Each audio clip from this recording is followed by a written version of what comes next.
ये पूरा जम्मू कश्मीर की बदकिस्मती है कि इससे पहले चिशोटी में हुआ, पाडर में माँ मतेल की यात्रा पे लोग गए थे। माँ के चरणों में इतना बड़ा हादसा हुआ, काफ़ी सारे वहाँ नुकसान हो गया, हमारा परिवारों के परिवार वहाँ ख़त्म हुए हैं।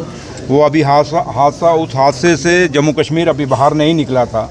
और उसके बाद दूसरा हादसा हमारा ये जोड़ खड्ड में हो गया और घाटी में हो गया। और ये दोनों एक मतलब अभी लोग वही खबरें देख रहे थे, तो उसके साथ साथ ये खबर आ गई। और ऑनरेबल चीफ मिनिस्टर साहब ने, उमर अब्दुल्ला साहब ने मुझे ड्यूटी लगाई और कल भी ऑनरेबल मिनिस्टर सतीश शर्मा साहब यहाँ पे आए थे और आज मैं यहाँ पे आया हूँ। इनको सुना, इनकी बातें सुनी, डिमांड्स इनकी हैं कि क्योंकि सरकार एडमिनिस्ट्रेशन खुद कह रही है कि जिस पहाड़ पे ये रहते थे वहाँ पे पूरा का पूरा पहाड़ कोलैप्स कर गया है और वहाँ ये लोग रह नहीं सकते।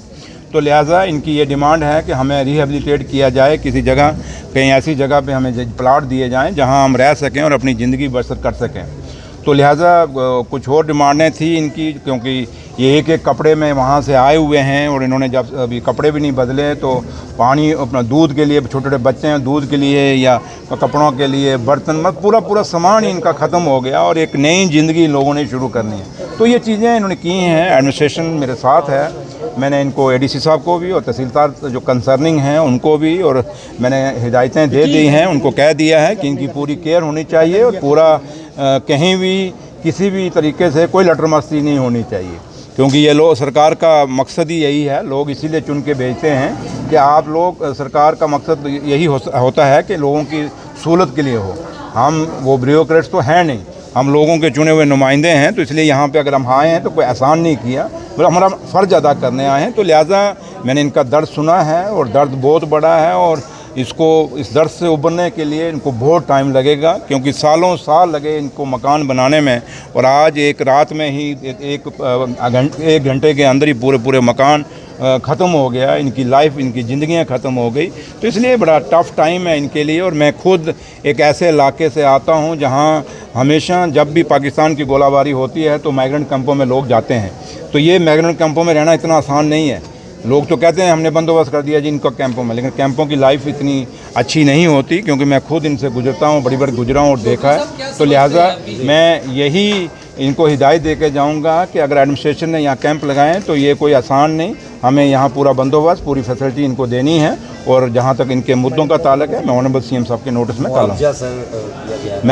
मैंने वही कहा कि ये सारी चीज़ें, क्योंकि वहाँ अभी भी आज सुबह भी एडीसी साहब वहाँ गए हुए थे और चीज़ों का देख रहे हैं और ये बना रहे हैं इनकी, क्योंकि पूरी भैंसें चली गई, पूरी बकरियां चली गई, घोड़ियाँ चली, जो घोड़ियाँ थी इनकी वो भी ख़त्म हो गई। काफ़ी सारा नुकसान है इन लोगों का। इसलिए अब जब तक पूरा असेसमेंट नहीं होती तो मैं आज कोई बात कह के जाऊँगा तो वो इनके साथ झूठ हो जाएगा। तो समझते हैं नेचर के साथ खिलवाड़ किया जा रहा है, उसी के कारण ये इस तरह का प्रकोप। ये तो आप खुद अंदाज़ा लगा सकते हैं। इसमें आप भी जिम्मेवार हैं, मैं भी जिम्मेवार हूँ, हम सब जिम्मेवार हैं। और आज ग्लोबल वार्मिंग है, जिस कश्मीर में कभी गर्मी नहीं होती थी, आज कितनी गर्मी है। इन पहाड़ों में, हम कठुआ में गर्मी होती थी, लेकिन रात को अगर इन पहाड़ों में आप जाते थे तो आपको ठंड लगती थी, लेकिन आज ये पहाड़ भी गर्म है। हमने नेचर के साथ खिलवाड़ तो किया है, हमने जंगल काटे हैं। और जब ग्लोबल वार्मिंग बढ़ी है, आज ग्लेशियर पिघल रहे हैं, तो ये चीज़ें तो होती हैं, लेकिन इसके लिए ये चीज़ें जो हो रही हैं हम लोग सबको सबक लेना पड़ेगा। और मैं आप लोग जो मीडिया से ताल्लुक़ रखते हैं, आप सबसे अपील करूंगा कि आप लोग एक अवेयरनेस कैंपेन लगाएं, लोगों को समझाएं कि भाई पेड़ लगाएं, पौधे लगाएं और इस क्लाइमेट को बचाने की ज़रूरत है। अगर नहीं बचाएंगे तो ये आज यहाँ हुआ, कल कहाँ होगा, किसी को नहीं पता। Thank you. सीएम साहब, डिप्टी सीएम, ये कंडी का इलाका है, कई ऐसे भी इलाके हैं कठुआ शहर के प्लेन इलाके, वहाँ पे भी लोगों का नुकसान हुआ है।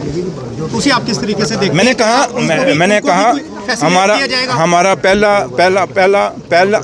पहला हमारी जिम्मेवारी जो है, यहाँ जो ये क्लाउड ब्रस्ट हुआ है इसमें जो लोग, जिन लोगों को नुकसान हुआ उसको एड्रेस किया जाए। और साथ में जहाँ भी बाकी हो रहा है, पूरा एडमिनिस्ट्रेशन ऑन टोज है और पूरा उस काम में लगी है। और जिसका भी जो नुकसान है उसको पूरा किया जाएगा, उसको रिहेबिलिटेट किया जाएगा। Thank you. लोगों का कहना है कि ये जो